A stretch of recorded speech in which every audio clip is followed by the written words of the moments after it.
Yes, indeed. As we kick things off, let me say a pleasant good evening to a man who's no stranger to the Observer, of course. He's been on about 2 or 3 times. Pleasant good evening to you, Barry Garcia. Good afternoon, Mike. Good evening, Mikey. How are you? Good, good. Glad to hear your voice and glad to know that you're among the living based on so much that is taking place in this country. I appreciate that, man. Yes, indeed. As you know, the election bell is due to ring, well, we don't know if it's tomorrow, December, January. But when you look at it now, I don't know, I hope you're hearing me loud and clear.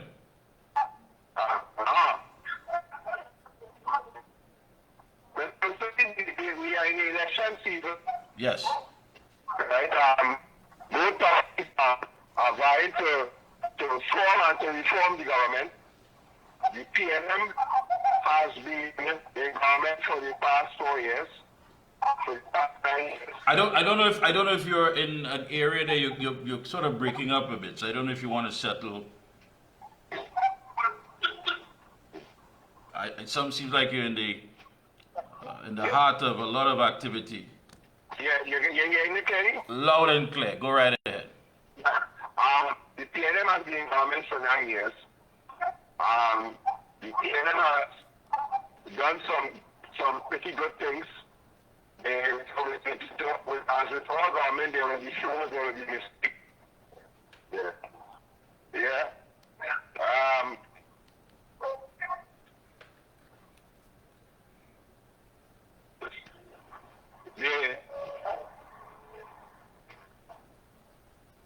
All right. I just want you to settle so we can hear you clearly. You hear me, Mikey? I'm hearing you, but if you're moving, we're going to get some problems. All right.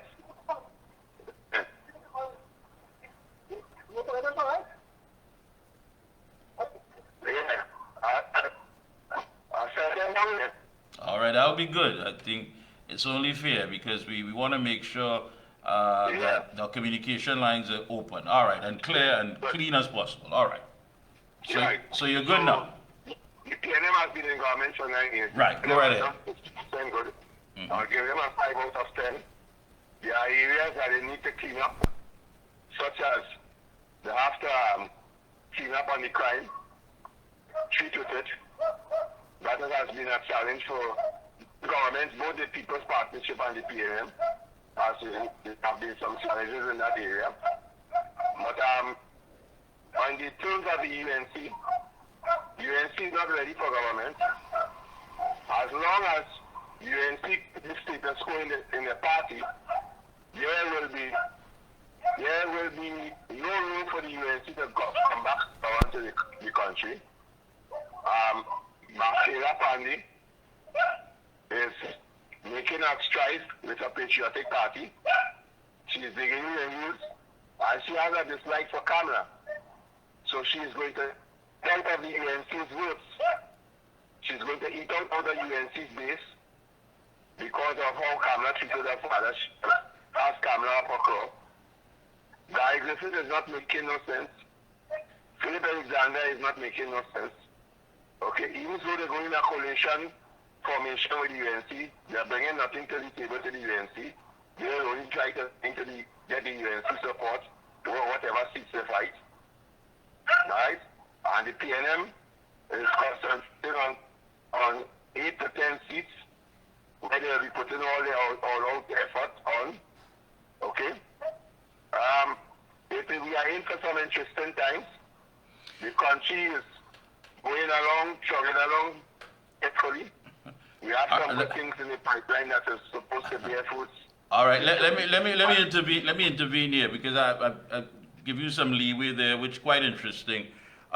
When you talk about the fact that 5 out of 10, I mean that is your rating. We would have heard from Mr. Stuart Young, who is now acting Prime Minister, seemed to have come up the ranks, who said that it gave it a grade A. Now, the backdrop of all of that, Barry, the reality is that yes, crime is totally out of control. I mean, when you look at it, I think we're going to be surprised if we wake up one morning and heard that there was no criminal activity that took place the night before. I mean, there's a video now that has been circulating that has gone viral with some Chinese residents, of course, and some people actually pulling the gate open, the front door going in, and the ordeal may have lasted 12 up to 15 minutes. And God only knows what happened behind that closed door. When you talk about the fact that money that has been spent or basically cannot be accounted for, when you talk about the fact that there are families who are simply just trying to survive, and you just said it, we're just chugging along. Is that good enough? I mean, when you look at it, you've given a 5 out of 10, which is at the 50-point mark. But is it good enough that we are just simply chugging along and the citizens are simply trying to keep their heads above water? Because we're not living. It seems like it's a daily struggle. And with that reality, do you still give such a rating? Well, I give that rating based on the circumstances that I have been seeing, right? Some of the things that I've been seeing, the government is trying to make a better life for people, but they are making some unforced errors in some areas. I could talk to Foster Cummins, who is doing a very good job, the Minister of Youth and National Service, very, very good job with young people. Kazim Hussein, the Minister of Agriculture, has been making waves with agriculture, has been getting farmers to produce more. Chiot Young in the Ministry of Energy has been doing an excellent work with energy, bringing us good results in energy. And Marvin Gonzalez, who is in public utilities, has been opening up the water system in the country, going to more places, getting a good supply of water. We're not there as yet. We're not there where we're supposed to be as yet. But we are coming along, okay? Hopefully things will turn around, not within, but within the next couple of years to come, that you can see a better Trinidad and Tobago. I pray that one day we get up in the morning and we could see that we do have 5 and 6 murders in the country. I'm very much concerned about it. I'm very much concerned about the status of the police service. The police service seems to be not having a handle on this crime basis because crime starts and stops with the police service. Let me ask you this. I mean, when you talk about the police service, I mean, we were told that Mr. Scotland, attorney at law, his main role is to make sure that the TTPS gets the resources that they need. He is there to make sure that there's no bottleneck, no hindrance as far as giving them access to the resources and what they require to fight this crime situation. Many are saying that that's a bit way too late. He has come in after the horse has bolted the stable. But when you look at it, Barry, what seems to be hurting citizens the most is that dipping in our pockets, if not for property tax, now we're being told that we have to pay for something with TNTech and NGC, and the average citizen is not going to understand that. As far as they're concerned, once I pay my bill and I flick a switch, I deserve to get, service. That's it. Whether it be water, whether it be electricity, once we're paying, and many people are paying and still not getting an adequate water supply. So when you take all of that in consideration, I mean, there seems to be no plan, no vision as far as getting us out of this economic stagnation. And the only option is to turn on the citizens to empty their pockets. What do you say about that? I can't really speak to that because in some cases in this country, we really don't pay tax, Mikey. We have tax breaks for citizens who make it under $7,500 a month. That is almost 60% of the population. Don't pay no tax before the government get 25 cents to the dollar. We don't really pay no tax. If you go into the countries, the amount of different taxes you have to pay. You have to pay living tax, you have to pay property tax, you have to pay rental tax. We really don't pay any tax. You go to the pharmacy in the United States, you have to pay tax. You can't get health care in the United States without having insurance and all these things. I mean, we're not supposed to compare, but we have to look at the fact that in our electricity rate bill, we are the lowest in the Caribbean. We are the lowest up in Latin America and even parts of Africa and so on, we are the lowest, right? Our water is lowest. These things are still being subsidized. What government has to do is to come out, get themselves out of the subsidy business. Right? Government needs to hand over a lot of these things to private enterprise so that it will be run profitable. Go into private-public partnership like what they did with TSTT. All right, go into public-private partnership so we could get some successes and we could get some proper revenues and revenue stream out of these things. All right, too much is being dependent upon the government in terms of the government sending children to school and paying them. You're going to take a course, you're going to learn a trade, the government is giving you a stipend. These things are not sustainable. Government has to help the society. Right? Yeah, but what have we seen as far as assisting the most vulnerable, assisting those individuals who are of course, at the bottom of the economic ladder? I mean, how much assistance was given to them in the last 9 years? I mean, you hear about the mothers complaining about the fact with their children. But Mikey, the social services is available to all citizens who is in need of it. The problem is that the public servants and them drag their foot on these social services. When you go in the public servants, there's a lot of red tape. That shouldn't be. A lot of red tape and a lot of bureaucracy hindering citizens from getting the things that are there to help them through the government. The government could only put out policies. The government can't direct the public service what to do.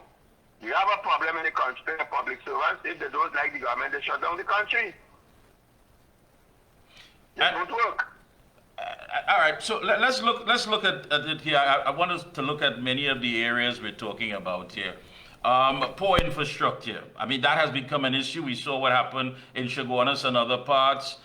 We've also seen, as far as the education system, looking at the results of the C exam, how many, of course, did not make it, did not even make the basic, the fundamentals, of course, to get to basically say, scrape through. When you also look at the factors of what's going on in the healthcare system. And quite recently, the Honorable Kamala Prasad-Bissessa at one of our Monday night cottage meetings, UNC meetings, outlined a comprehensive plan to basically revamp and to get the healthcare system in a better shape for citizens. When you look at all of these things, and again, we're going with your grade, which is 5 out of 10. And I'm certain that many viewers are saying to themselves, Barry Garcia is talking. But I think it's only fair that you talk because, as you said, we are in the election season, and there's going to be a campaign. And one has to ask, what are the parties going to campaign on? And policy, of course, is what's most important to us as citizens, to the electorate, that if we're going out there to perform our civic duty, we want to know what is going to be offered. And you are saying right here, right now, that your 5 out of 10 mark means that the PNM is going to lead a strong campaign for the next general election in spite of the high murder rate, in spite of the economy, in spite of the poor education system, in spite of a failing healthcare system. You believe that they have a footing, something to stand on going into the next general election. Let's start with the economy. The economy was bad for 2015, and Imbert has done a miraculous job in stabilizing the economy. The economy is not really moving forward because there are a number of things that has to be done. The government has to find money on a basis every month to satisfy the citizenry. Okay? Imbert has been doing a quite okay job with that, right? Because he's a good manager. Miserable as he is at times, he's a very good manager, right? We are still heavily dependent on the hydrocarbon. We are still heavily dependent on oil and gas. And Stuart Young has been doing a tremendous job in the Ministry of Energy in finding gas for us so that we could monetize it on the international market. Those fields will mature in 2025, 2026. where we will start to see the revenue stream go up. Okay? The healthcare system, they have been expanding on it. There are many, many factors that cause poor healthcare. You have doctors who go into the hospitals and they are more, the more care is about the private enterprise. They don't care about the public enterprise. They more care about the private enterprise. And that has to stop. You have to find a way to nip that in the bud. Right? In terms of the PNM has always been able to come on a strong footing because PNM is a very structured party from top to bottom. There's a structured party. Comparing to the United National Congress, that party has a lot of problems. They have infighting in the party. The party wants new leadership. They're not getting new leadership in the party. You have councillors crossing the floor, leaving the party and joining the PNM. That tells you things are bad. When people are bailing your ship, that tells you things are bad within your organization. Okay? People have come across and walk across on the other side. So the PNM is on track to go back in government, right? Once they keep their head and once they get certain things under control, they're going to find themselves back in office in the next 5 years. And let me ask you on the issue that's important to many of the electors, and that is the issue of trust. Trust. I mean, you would have expectations from your government, and one of the key things is to be able to trust them to do the right thing. Now, many people have weighed in on this, including myself, and I've said it, that it seems to be that most of these offices that are deemed to be independent have been politically compromised. And that in itself takes away from the integrity and trust of these offices. How then does one repair such an issue? In every government, there is interfere with the offices. Every government, they try to put in the people so that the people could work with their directives. It's a part of getting the competent people and people who used to tell the ministers, no, this is not going to work that way. You have to do it this way. You have to get the competent people to work. And a lot of people not really offering up themselves for service, right? Because their professionalism has become compromised. And what say you about, I mean, you just mentioned some issues about the United National Congress and folks who are leaving and what have you. But when on the ground itself, I'm sure you have seen it, there has been a shift as far as diehard PNMites who are saying, listen, I may not support the UNC, but when it comes to that day that I need to go out there and stain my finger, I would prefer to stay home because I'm not pleased with what's happening as far as the management of this country by my own party. And I'm sure, I don't know if you heard it, but that's a fact. They have come out. Many have been outspoken about it. Yeah, but Mikee, what the PNM has to do, the PNM has to reconnect with the people on the ground. All right? A lot of people is feeling that the government has emotionally split on them. All right? And they are waiting to emotionally split back on the government. The government needs to get down on the ground and have honest conversations with the people. Have honest conversations. People are living with high expectations. You have to tell them the state of the economy. You have to tell them what is the state of the country at large, okay, and why they are doing certain things. They have to go and connect with the people on the ground. Because without the people on the ground, you would not win an election. All right, and of course the handling of Tobago, and I think Tobago was a big wake-up call. The handling of Tobago and dealing with the THA, they haven't won much points there. I mean, you have complaints that the THA is being financially stifled. The THA is being basically sabotaged, undermined, and you hear it a lot. What say you on that issue? I will take some of the things I'm hearing about the THA with a spoon of salt. All is behaving as little kids. Okay, they're not serious. All right, they came into the job green, and they have not put their head down. ignore the noise and have been doing the work for the people of Tobago. Yeah.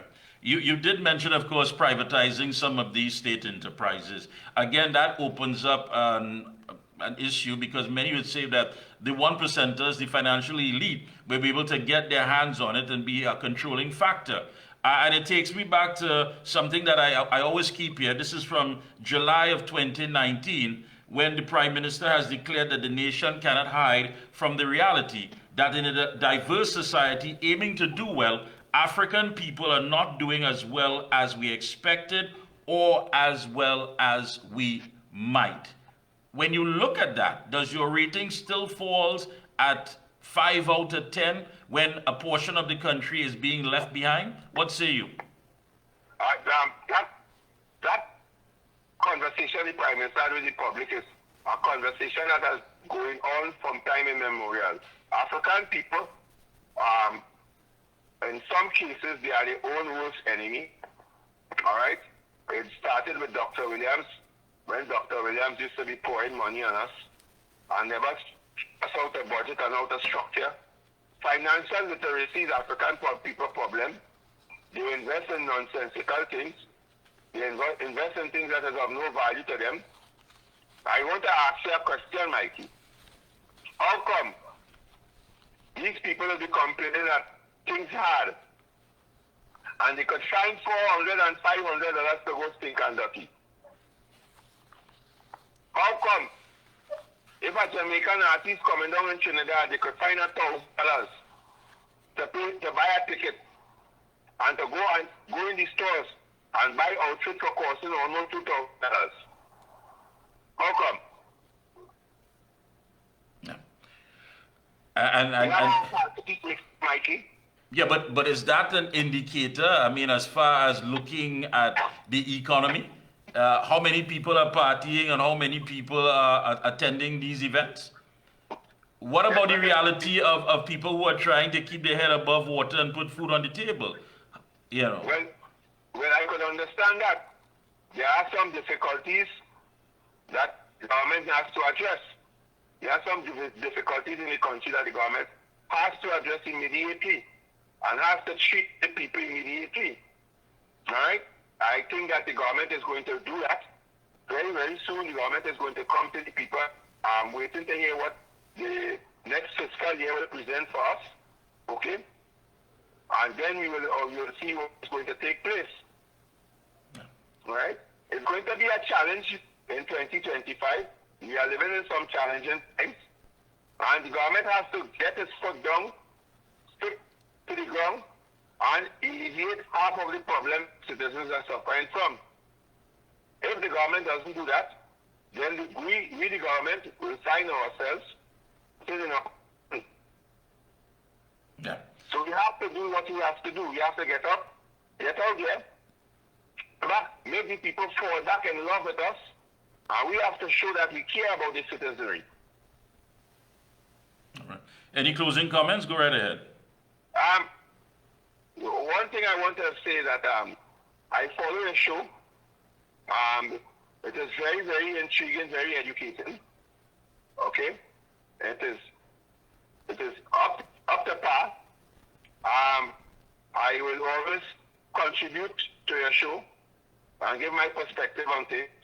I may not always be right. I could be stand corrected, and I want to see Trinidad and Tobago move in a direction where everybody could prosper and everybody could live happily after.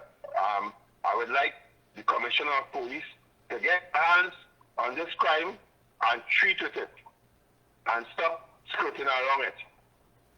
Okay? Thank you for having me on your show. It's been a pleasure. And God bless you. Same to you, my friend. Take care.